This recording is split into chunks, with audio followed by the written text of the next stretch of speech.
રવિવાર તારીખ 1 ફેબ્રુઆરી 2026 આજે કેન્દ્રીય નાણામંત્રી નિર્મલા સીતારમણે સંસદમાં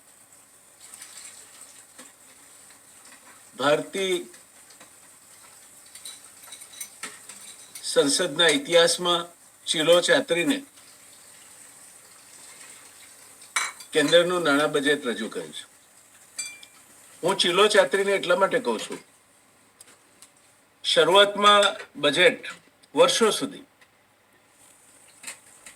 Imagine being able to build an app with ફેબ્રુઆરીની 28મી તારીખે સાંજે 5 વાગે રજૂ થતું. આ સમય એટલા માટે નક્કી થયો હશે કે ભારત બ્રિટનનું સંસ્થાન રાજ્ય હતું અને આપણે ત્યાં જ્યારે સાંજના 5 વાગ્યા હોય ત્યારે ત્યાં લગભગ 11:30 થયા હતા. એટલે બ્રિટનના સાંસદો અથવા બ્રિટનની સંસદ આપણા ત્યાં જે અંદાજપત્ર રજૂ થતું હોય તે જોઈ શકે. ત્યાર પછી સમય બદલાયો, એક ફેરફાર આવ્યો. બજેટ સવારે 11 વાગે રજૂ થવા માંડ્યું અને યોગ્ય હતું, કારણ કે આપણે હવે બ્રિટિશ પાર્લામેન્ટ માટે બજેટ નહોતા રજૂ કરતા, આ દેશ માટે રજૂ કરતા. દેશ સ્વતંત્ર હતો. આ વખતે એમાં પણ ચીલો ચાતરીને આજ સુધીના સંસદના ઇતિહાસમાં પહેલીવાર કેન્દ્રીય અંદાજપત્ર રવિવારે રજૂ થયું. અત્યાર સુધી કોઈ દિવસ રવિવારે રજૂ નથી થયું અંદાજપત્ર. પહેલીવાર રવિવારે રજૂ થયું. કદાચ 1 ફેબ્રુઆરીએ જ બજેટ રજૂ થઈ જવું જોઈએ એવો ભારત સરકારનો નિર્ણય હશે અને એની પરિપૂર્તિ રૂપે આમ થયું હશે. ત્યારે આજે નિર્મલા સીતારમણે જે બજેટ રજૂ કર્યું, અંદાજપત્ર રજૂ કર્યું, તે અંદાજપત્ર ને જ્યાં સુધી લાગે વળગે છે ત્યાં સુધી કેવું છે એ જાણવાની બહુ ઉત્કંઠા સેવવા જેવી નહોતી. કારણ કે એક જમાનો હતો જ્યારે કેન્દ્રીય બજેટ સિવાય કરવેરા અથવા તો કોઈ પણ પ્રકારના નાણાકીય બાબતોને સ્પર્શે તેવી કોઈ પણ વસ્તુ સંસદની બહાર, બજેટની બહાર જઈને રજૂ નહોતી કરાતી. પહેલા રેલવે બજેટ અને નાણાં બજેટ જુદા રજૂ થતા હતા, પછી રેલવે બજેટ પણ નાણાં બજેટનો ભાગ થઈ ગયું. ત્યારે આ વખતે બજેટ આવતા પહેલાના 2 મહિનામાં રેલવે ભાડામાં વધારો કરવામાં આવ્યો, 1 પૈસાથી માંડીને કિલોમીટરે 2 પૈસા સુધીનો. એટલું જ નહીં, સિગરેટ ઉપરનો વેરો વધારાયો. એ ફેરફારો સંસદની બહાર જઈને થયા. હરિયાણા અને રાજસ્થાનમાં ચૂંટણીઓ હતી તે સમય દરમિયાન એ જ રીતે 5 કિલો મફત અનાજ આપવાની યોજના બીજા 5 વર્ષ લંબાવી દેવાનું પ્રધાનમંત્રીશ્રીએ પોતાના ભાષણમાં જાહેર કર્યું. એટલે સંસદની અગત્યતા ધીરે ધીરે ઓછી થતી જાય છે. સંસદની બહાર આ પ્રકારના નિર્ણયો લેવાતા જાય છે અને જાહેર થતા જાય છે, જે સંસદીય પ્રણાલી માટે યોગ્ય નથી. પણ ધીરે ધીરે દેશ પણ આનાથી તેવા તો ચાલ્યો છે કે જે હોય તે ચાલશે અને સંસદીય પ્રણાલી જળવાય નહીં જળવાય એની બહુ લોકોને પણ બહુ પડી નથી, એટલે ચાલે છે. તો આજના બજેટને આપણે કેવું લખીશું? તો દોસ્તો, એક જ વાક્યમાં મને તમે પૂછતા હો તો મેં મારા એક લેખની હેડલાઇન લખી છે જે આ પ્રમાણે છે: ભારતીય શેર બજાર નિર્મલા સીતારમણના બજેટને મોટી પછડાટ ખાઈ વધાવે છે. લાંબા ગાળા માટે ભારતીય અર્થવ્યવસ્થાને દિશા આપી તે માટે નાણાકીય સાધનો ઊભા કરવાની તક નાણામંત્રી સીતારમણ ચૂકી ગયા છે. આવું કેમ થયું તેની ચર્ચા આજે આપણે કેન્દ્રીય બજેટના સંદર્ભમાં કરીશું. દોસ્તો, બજેટ એ ગંભીર વિષય છે, અંદાજપત્ર એ ગંભીર વિષય છે, મારા તમારા સૌના જીવનને સ્પર્શતો વિષય છે અને એટલે એમાં લોકરંજક તત્વ ન હોઈ શકે અને અર્થશાસ્ત્ર અને નાણાં નીતિના જાણકાર વ્યક્તિઓ હોય તે જ એના વિશે વાત કરે તે યોગ્ય રહે. કોઈ પક્ષના પ્રવક્તા તરીકે વ્યક્તિ જ્યારે રજૂઆત કરવા આવે છે ત્યારે પક્ષના મત પ્રમાણે એ વિપક્ષમાં હોય તો બજેટને વખોડશે, સત્તાધારી પક્ષમાં હોય તો વખાણશે. આમાંથી બેમાંથી એકેય હેતુ મારો નથી. હું એક અર્થશાસ્ત્રી, ચિંતક અને વૈચારિક રીતે પ્રોફેશનલ તરીકે જાણીતો છું. મારી YouTube channel the real debate પણ કોઈ પણ વિષય અંગેના પોતાના વિચારો તટસ્થતાપૂર્વક રજૂ કરવા માટે જાણીતી છે. અમારી પરિસ્થિતિ કબીરજી જેવી છે. कबीरा खड़ा बाजार में मांगे सबकी खैर, ना किसी से दोस्ती ना किसी से बैर. એટલે બજેટમાં જે મને લાગ્યું તેની ટીકા પણ હશે અને સારું લાગ્યું તેનો આવકાર પણ હશે. એટલે આ બજેટ હું કઈ રીતે જોઉં છું તે મુજબ તમારી સામે રજૂ કરું છું. એને કોઈ રાજકીય ચશ્મા પહેરીને જોવાનો પ્રયત્ન અત્યાર સુધી 1975 થી કેન્દ્રીય બજેટની એનાલિસિસ કરતો આવ્યો છું અને એ ન્યાય છેલ્લા 51 વર્ષથી કેન્દ્રીય નાણાં નીતિ અને બજેટ સાથે પંજાનો પાડવાનો મને અવસર મળ્યો છે. એ અનુભવને આજે ફરી એકવાર હું કામે લગાડવાનો છું. દોસ્તો, મેં કહ્યું તે મુજબ ભારતીય સંસદના ઇતિહાસમાં પહેલીવાર આ વખતે કેન્દ્રીય બજેટ રવિવારે રજૂ થયું. કદાચ 1 ફેબ્રુઆરીને વળગી રહેવાનો સરકારનો ઉદ્દેશ હોઈ શકે અથવા કંઈ નવું કરવાનો જેનાથી સમાચારો બને, ઉદ્દેશ પણ હોઈ શકે. એટલે આવું થયું હશે એમ માની શકાય. દોસ્તો, કેન્દ્રીય બજેટ 2026-27 આગળના વર્ષની જોગવાઈ, એનું કદ આગળના વર્ષના બજેટનું 25-26ના વર્ષના બજેટનું કદ હતું 50.65 લાખ કરોડ. એના કરતા લગભગ 5.7% વધારે છે અને એનું કદ 53.5 લાખ કરોડનું છે. એટલે જો મને પૂછો તો એની જોગવાઈઓ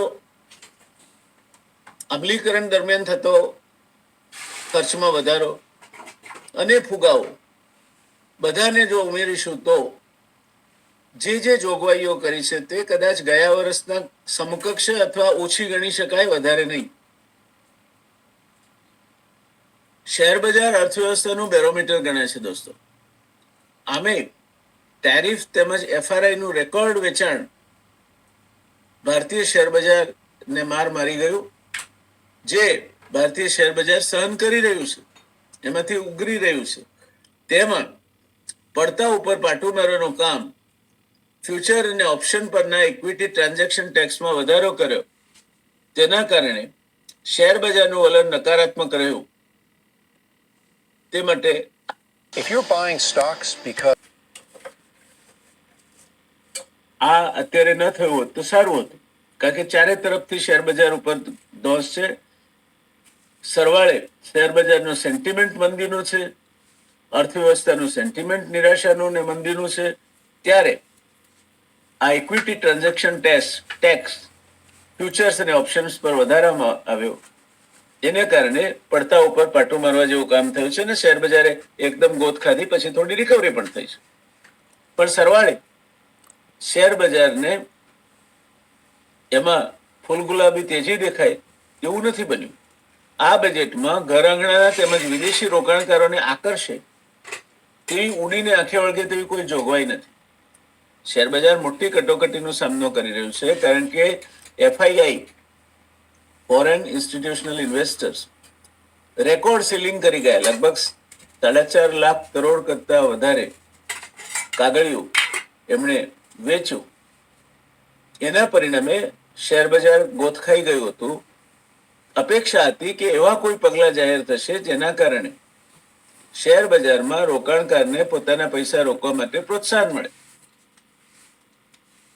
પણ એવું તો કંઈ થયું નથી. ઉલટાનો ઇક્વિટી ટ્રાન્ઝેક્શન ટેક્સ લગાવીને એક નકારાત્મક પગલું ભરાયું છે એમ કહીએ તો જરાય અતિશયોક્તિ નથી.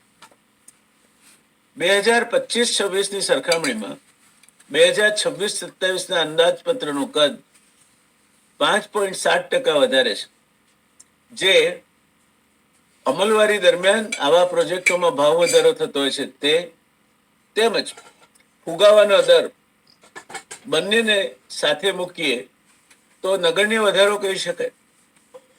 આ કારણથી મૂળભૂત રીતે કેન્દ્ર સરકાર પાસેથી અર્થવ્યવસ્થામાં મોટો નાણાકીય પ્રવાહ આવે તો દેખાતો નથી.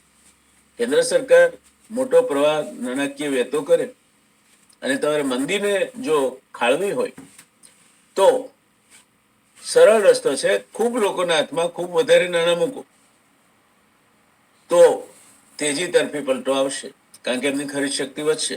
પણ એવું આ વખતના બજેટમાં દેખાતું નથી.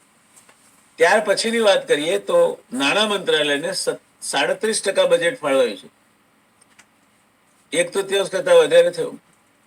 પણ તમે હરખાઈ જાઓ તે પહેલા જરા ધીરજ રાખજો, કારણ કે આ 37%માંથી 25% વ્યાજ પેટે જવાના છે. કેન્દ્ર સરકારે જે વ્યાજની જવાબદારી વેઠવાની થાય તેના પેટે 25% જેટલી રકમ જવાની છે. બીજા અર્થમાં કહીએ તો એનો અર્થ એ પણ થાય કે કેન્દ્ર સરકારનું દેવું એટલું ભારે છે કે બજેટનો 25% ભાગ તો વ્યાજ ભરવામાં જશે. અને વ્યાજ દિવસે નથી ઊંઘતું, રાત્રે નથી ઊંઘતું, રજા નથી પાડતું. એટલે આ 25%, 37%ની નાણાકીય જોગવાઈ નાણાં મંત્રાલયની બાદ કરીએ તો માત્ર 12% જેટલું બજેટ રહેશે, જે રાજ્યોની ચૂકવણી માટે અપર્યાપ્ત છે એમ હું કહું તો અતિશયોક્તિ નથી. સૌથી મોટી ફાળવણી, એની હકારાત્મક બાજુ જોઈએ તો સૌથી મોટી ફાળવણી પબ્લિક કેપિટલ એક્સપેન્ડિચર માટે 22%, એટલે કે 11.2 લાખ કરોડ જેટલી છે, જેનાથી આંતરમાળખાકીય સવલતોને વેગ મળશે. ત્યારબાદ સ્વાભાવિક રીતે જ સંરક્ષણ માટે 13.4%ની ફાળવણી અને હાઈવે તેમજ રેલવે ટ્રાન્સપોર્ટેશન માટે 10 થી 11%ની ફાળવણી, એમ નાણાં મંત્રાલયની ફાળવણી બાદ આ 3 સેક્ટર લગભગ બીજી એટલી 35 થી 36% જેટલી ફાળવણી લઈ જાય છે. બાકીના 26%માં બીજા લોકોએ રમવાનું છે. હવે બજેટની નિરાશાઓ અંગે વાત કરીએ. આજે પણ ભારતની કુલ વસ્તીના 55% ગામડામાં વસે છે.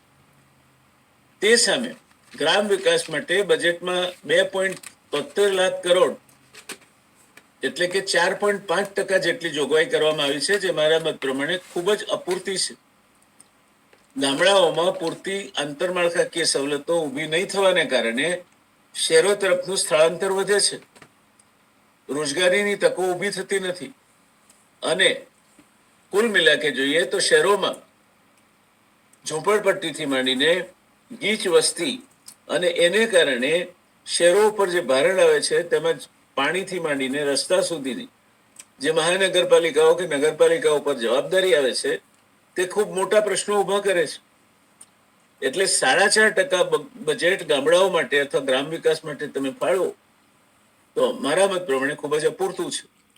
મિનિમમ સપોર્ટ પ્રાઇસનો એટલે આ અપૂરતું છે. હવે કૃષિની વાત કરીએ.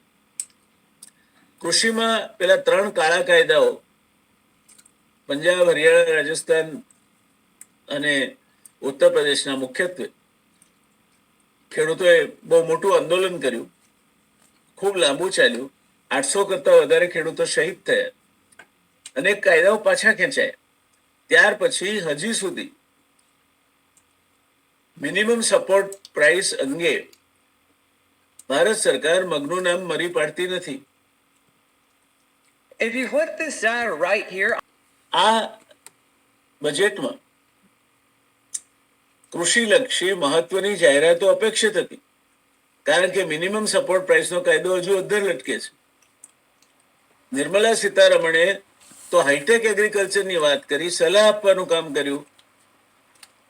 તેથી વિશેષ જોઈએ તો કૃષિ અને કિસાન કલ્યાણ ક્ષેત્રે માત્ર 2.7% જેટલું, એટલે કે 1.63 લાખ કરોડ જેટલું જ બજેટ ફળવાયું છે. ખેતી આ દેશનો 15 થી 16% જીડીપી આપે છે, અન્ન સુરક્ષા આપે છે, રોજગારી આપે છે. એને કેન્દ્રીય બજેટના માત્ર 2.7%ની ફાળવણી એ આપણે ખેતીની અગત્યતાને કાં તો સમજતા નથી, અથવા એવા નાણાભીડમાં છે કે ખેતી માટે નાણાં આપી શકતા નથી. ત્યાર પછીની વાત કરીએ તો આપણે જ્ઞાનના યુગમાં જીવીએ છીએ. વિશ્વની પહેલી 200 યુનિવર્સિટીમાં ભારતની એક પણ યુનિવર્સિટી નથી. શિક્ષણનું સ્તર કથળતું જાય છે. ગુજરાતની વાત કરીએ તો ગુજરાતમાં શૈક્ષણિક સ્તર ખાડે ગયું છે. એવું આપણે નથી કહેતા, ભારત સરકારનો એક સર્વે કહે છે. 3 ધોરણ સુધીના અભ્યાસક્રમના એસેસમેન્ટમાં ગુજરાત છેલ્લા નંબરે છે. 6 ધોરણ સુધીના અભ્યાસક્રમમાં છેલ્લેથી બીજા નંબરે છે, અને 9 ધોરણ સુધીના એસેસમેન્ટમાં પાછું છેલ્લા નંબરે છે. તેવે સમયે કૃષિ અને શિક્ષણ આ બંને ક્ષેત્રે તમે અપૂરતી જોગવાઈ કરો. શિક્ષણ ક્ષેત્રની જોગવાઈ માત્ર 2.5% છે બજેટની. કૃષિ ક્ષેત્રની જોગવાઈ 2.7% છે. તો તમે બધું થઈને 5% પણ બજેટ નથી આપતા, તો આ ક્ષેત્રના વિકાસની શું અપેક્ષાઓ રાખી શકો? આરોગ્ય ક્ષેત્રની વાત કરીએ ત્યાર પછી તો આજે પણ કોઈ પણ માણસને માંદા પડવું પોસાય તેમ નથી. એક સર્વેનું તારણ કહે છે કે કોઈ પણ માણસ માંદગીમાં સરકારની બધી યોજનાઓની સહાય ભેગી કરીને મૂકીએ તો પણ એ માત્ર 1 રૂપિયાના કુલ ખર્ચ સામે 35 પૈસા જ આપે છે. 55 પૈસા દવાઓથી માંડીને બાકીની વસ્તુઓના તો માણસ જાતે પોતાના ગજવામાંથી ખર્ચે છે. ત્યારે જેટલી વધારે સરકારી હોસ્પિટલો, સરકારી આંતરમાળખાકીય સવલતો વિકસે તે ગરીબ અને મધ્યમ વર્ગના લાભમાં છે. એની ગુણવત્તાસભર સવલતો હોવી જોઈએ. ત્યારે શહેરી વિકાસમાં 2% કરતા ઓછી જોગવાઈ કર્યા બાદ હવે આરોગ્ય ક્ષેત્રે માત્ર 2% જોગવાઈ કરવામાં આવી છે. ઓછામાં ઓછી 5% જોગવાઈની અપેક્ષા હતી, એના બદલે માત્ર 2%, એટલે 1.05 લાખ કરોડની જોગવાઈ આરોગ્ય ક્ષેત્ર માટે કરવામાં આવી છે. એક વસ્તુ આપણે સમજી લઈએ કે આવકવેરાના સ્ટાન્ડર્ડ ડિડક્શનમાં અત્યારે 75,000 છે. એવી અપેક્ષા હતી કે વધીને 1 લાખ રૂપિયા થશે.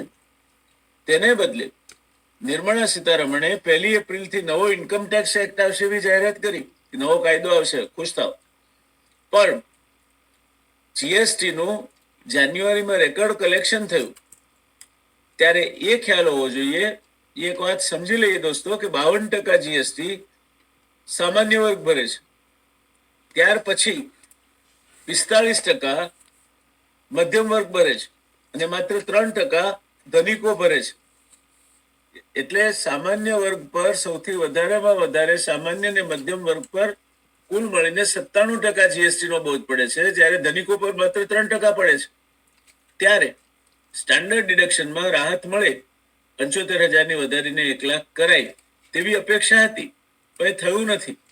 છેલ્લે નાણાકીય શિસ્ત જાળવવાના નામે નિર્મલા સીતારમણે ફિસ્કલ ડેફિસિટ, જે અગાઉના વર્ષે 4.4% હતી, અંદાજી હતી, તે ઘટીને 4.3% થવાનો અંદાજ મૂક્યો છે, અને નાણાકીય શિસ્ત જાળવી રાખવાની વાત કરે છે. હું એવું માનું છું કે અત્યારે જ્યારે ચારે તરફ મંદી પ્રવર્તી રહી છે, નાણાકીય સાધનો ઉભા કરવા માટેની શક્યતાઓ મર્યાદિત છે, તે સમયે ભલે નાણાકીય શિસ્તને થોડી તોડવી પડે તો 5% જેટલી ફિસ્કલ ડેફિસિટ રાખીને 75,000 કરોડથી લાખ કરોડ જેટલી વધારાની રકમ નિર્મલા સીતારામન છૂટી કરાવી શક્યા હોત અને એનો ઉપયોગ આરોગ્ય, શિક્ષણ તેમજ અન્ય પ્રાથમિકતા ધરાવતા ક્ષેત્રોના વિકાસ માટે કરી શકાયો હોત. આ થયું હોત તો વધારે પૈસો પણ સર્ક્યુલેશનમાં જાત.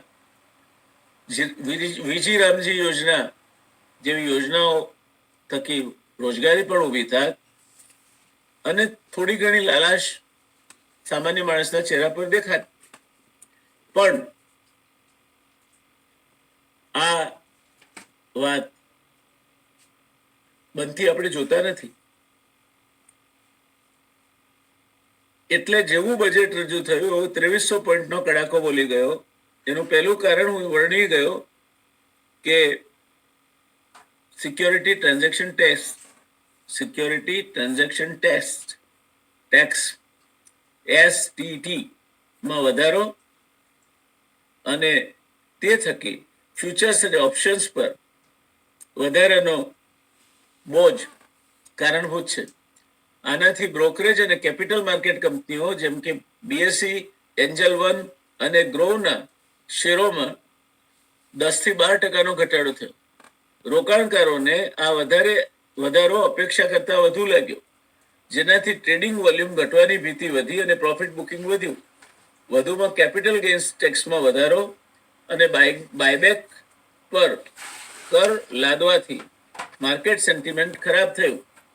આ કર સુધારાઓએ રોકાણકારોને નિરાશ કર્યા એમ કહીએ તો અતિશયોક્તિ નહીં ગણાય, કારણ કે તેઓ મૂડી રોકાણને પ્રોત્સાહન આપે એવી કર રાહતોની અપેક્ષા રાખતા હતા. ત્યાર પછી આપણે આવીએ વિદેશી સંસ્થાકીય રોકાણકારોનું એટલે FII નું રોકાણ અને આઉટફ્લો. જાન્યુઆરી 2026માં FII અંદાજે $4 અબજ નું વેચાણ કર્યું, જે બજેટ પછી વધુ તીવ્ર બન્યું છે. વૈશ્વિક વેપાર તણાવ, અમેરિકા કી પ્રમુખ ડોનાલ્ડ ટ્રમ્પના ટેરિફ પ્રસ્તાવ અને US ફેડરલ રિઝર્વની નીતિ અનિશ્ચિતતાઓને કારણે FII ને ભારતીય માર્કેટમાંથી પૈસા કાઢવા મજબૂર કર્યા છે. આનાથી રૂપિયો 91-92 સ્તરે નબળો પડ્યો, જે આયાતને મોંઘી કરે છે અને માર્કેટમાં અસ્થિરતા વધારે છે. ઘરેલું સંસ્થાકીય રોકાણો DIIએ ખરીદી કરીને ટેકો આપવાનો પ્રયાસ કર્યો છે, પરંતુ FII ના વેચાણની અસર વધુ મજબૂત હતી. દોસ્તો, જે રૂપિયો નબળો પડી રહ્યો છે રિઝર્વ બેંકના અનેકવિધ પ્રયાસો છતાં, તેના કારણે આપણી આયાતો આવનાર સમયમાં વધુ ને વધુ મોંઘી બનતી જવાની છે. વિશ્વ વેપારમાં આપણો ફાળો માત્ર 1.8% છે, એટલે નિકાસ સસ્તી થશે એ આશા રાખવી બહુ વધારે પડતી છે. એમાં પણ અમેરિકાના 50% સેન્કશન અને ઈરાન સાથે વેપાર કરતા દેશો પર બીજું 25% સેન્કશન લાદવાની ધમકી, આ બંનેના કારણે જે પરિસ્થિતિનું નિર્માણ થશે એનાથી સામાન્ય રોકાણકારને કોઈ ફાયદો થાય તેવું દેખાતું નથી. હમણાં ઢોલ નગારા પીટીને આપણે યુરોપિયન યુનિયન સાથે જે વેપાર સમજૂતી કરી તેને મધર ઓફ ધ ડીલ્સ ગણાવીને ખૂબ હરખાવવામાં આવે છે. ત્યારે આપણને ખ્યાલ હોવો જોઈએ કે આપણે એને આવકારીએ, પણ આ જે કંઈ વડાપ્રધાન નરેન્દ્રભાઈ મોદી અને યુરોપિયન યુનિયનના પ્રમુખ વોન્ડરલિન,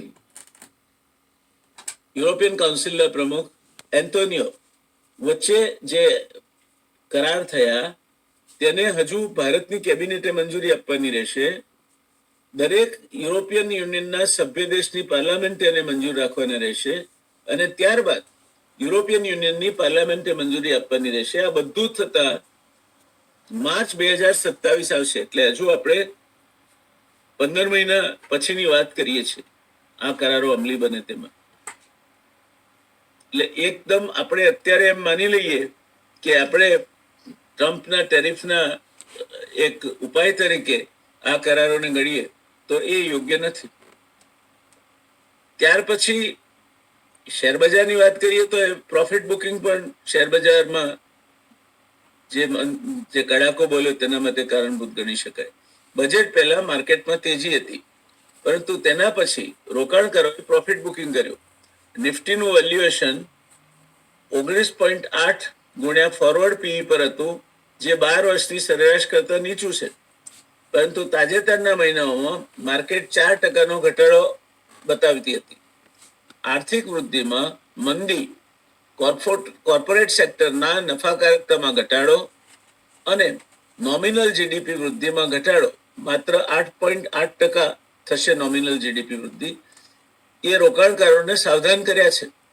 વધુમાં ગ્લોબલ ટેકનોલોજી સ્ટોકમાં નબળાઈ અને એઆઈ બબલ ફાટવાની ભીતિ પણ સેવાઈ રહી છે. એના ઉપર ચાંદી અને સોનાના ભાવમાં જે કડાકો બોલી ગયો તેણે વધારાનો બોજ નાખવાનું કામ કર્યું છે. ત્યારે આ સંયોગોમાં 2026-27ના બજેટ પાસેથી શું અપેક્ષિત રાહતો હતી? તો બજેટમાં મૂડી ખર્ચ 12.2 લાખ કરોડ સુધી વધારવામાં આવ્યો છે, જે 9% વધારો છે, પરંતુ અપેક્ષા કરતા એ મધ્યમ છે. રાજકોષીય ખાત 4.3% પર રહે, એનાથી કોઈ મોટો ફરક પડવાનો નથી, સ્થિરતા દર્શાવે છે. પરંતુ મધ્યમ વર્ગ અને નાના વેપારીઓ માટે મોટા અને પ્રકારની અને વ્યાપક કર રાહતો અથવા પોપ્યુલિસ્ટ યોજનાઓ, લોકરંજક યોજનાઓની કમીએ નિરાશા વધારી છે. આ બજેટમાં એકદમ પ્રફુલ્લિત કરી નાખે મનને, એકદમ માણસ ઉછળી પડે એવું કશું જ નથી. આર્થિક સર્વેક્ષણમાં નીચી મુદ્રાસ્ફીતિ 1.7% અને જીડીપી વૃદ્ધિ દર 8.7% નો અંદાજવામાં આવ્યો હતો, પરંતુ કર આવકમાં ઘટાડો અને ડિસઇન્વેસ્ટમેન્ટ ટાર્ગેટમાં નિષ્ફળતાએ માર્કેટને અસર કરી. છેલ્લા વર્ષમાં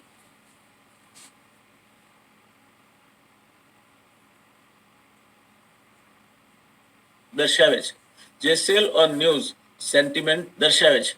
વૈશ્વિક પરિબળો અને અન્ય જોખમોની વાત કરીએ તો વૈશ્વિક વેપાર તણાવ, તેલ કિંમતોમાં વધારો અને અમેરિકી ડોલરની મજબૂતી પણ અસર કરી ગઈ છે.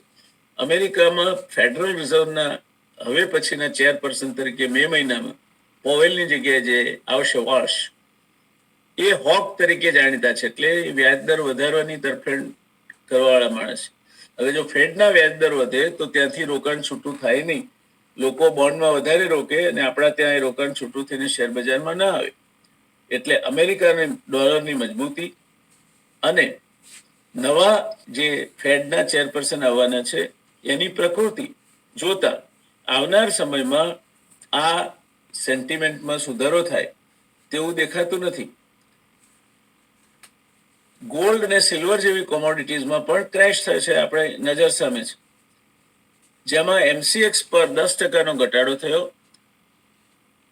અમેરિકામાં ઇન્ફ્લેશન હોક કેવિન વાર્શ, જેની હું વાત કરતો હતો, એને ઇન્ફ્લેશન હોક અથવા તો બિટકોઇન કિંગ કહેવાય છે, કેવિન વાર્શ, એ અત્યારે ફેડરલ બોર્ડ પર છે અને ગવર્નર છે. તેમને ફેડરલ ચેરના પ્રમુખ તરીકે નોમિનેશન કર્યું છે. એ રેટ કટ કરવાની, એટલે ફેડરલ રિઝર્વ દ્વારા એના બોન્ડ્સ પર વ્યાજમાં દર ઘટાડવાની વાતના ટેકામાં નથી, જેનાથી રેટ કટની અપેક્ષાઓ ઘટી, ડોલર અને એની yield's વધશે. આ ઉપરાંત ભારતમાં અસમાનતા, બેરોજગારી અને ઘરગથ્થુ બચતમાં ઘટાડો જેવા આંતરિક મુદ્દાઓ પર પણ માર્કેટને અસર પડી છે. સેક્ટરલ અસર અને અસ્થિરતા, metal, PSU bank, financial services અને મીડિયા જેવા સેક્ટર્સમાં 3 થી 4%નો ઘટાડો થયો. તેની સામે ઈએમએસ એટલે ઇલેક્ટ્રોનિક્સ મેન્યુફેક્ચરિંગ સર્વિસીસ જેવા સેક્ટરમાં 7%નો વધારો થયો, કારણ કે બજેટમાં તેમના માટે 40,000 કરોડની ફાળવણી વધારવામાં આવી. પરંતુ એકંદરે બજેટ પછીની અસ્થિરતા એ માર્કેટને અસર કરી ગઈ છે અને એ બહુ પ્રોત્સાહજનક નથી. શેર બજારનો આ ક્રેશ બજેટના તાત્કાલિક પ્રતિસાદ તરીકે આપણને જોવા મળ્યો, જેમાં અપેક્ષાઓ અને વાસ્તવિકતા વચ્ચેનો તફાવત હોઈ શકે. લાંબા ગાળે બજેટમાં ઇન્ફ્રાસ્ટ્રક્ચર, ડિફેન્સ અને રિસર્ચ એન્ડ ડેવલપમેન્ટ પર ધ્યાનથી શેરના રોકાણમાં વૃદ્ધિને ટેકો મળી શકે છે, પરંતુ તાત્કાલિક રીતે તે સેલ ઓન રાઇઝ, તમે શેરોમાં ભાવ વધે ત્યારે વેચો, ઘટાડે ખરીદો, એ નીતિ રોકાણકારોએ વૈશ્વિક પરિબળો અને ત્રીજા ક્વાર્ટરની કમાણી પર નજર રાખીને અપનાવવી જોઈએ.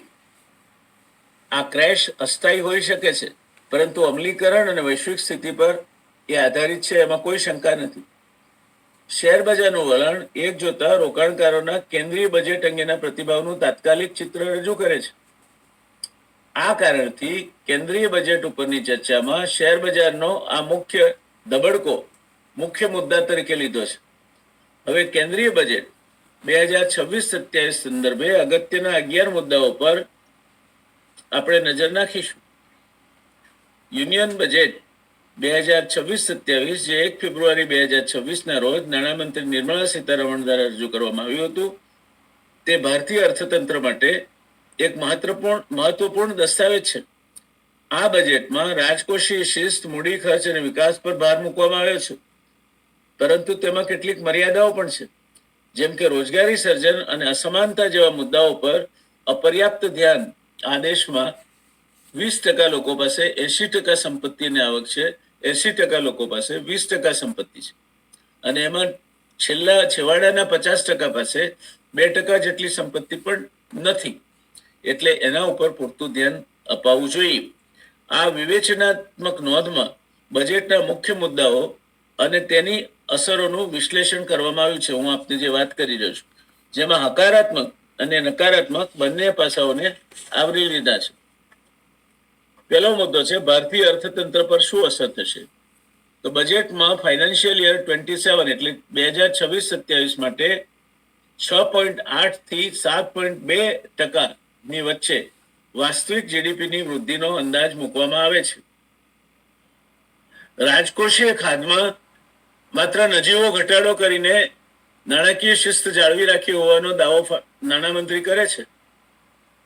મૂડી ખર્ચને લાગે વળગે છે ત્યાં સુધી 12.2 લાખ કરોડ સુધી ઇન્ફ્રાસ્ટ્રક્ચરમાં જે વધારો થયો છે તે સંદર્ભિત ઉદ્યોગોને પ્રોત્સાહિત કરશે અને એમની નફાકારકતા અને કામગીરીમાં વધારો થશે.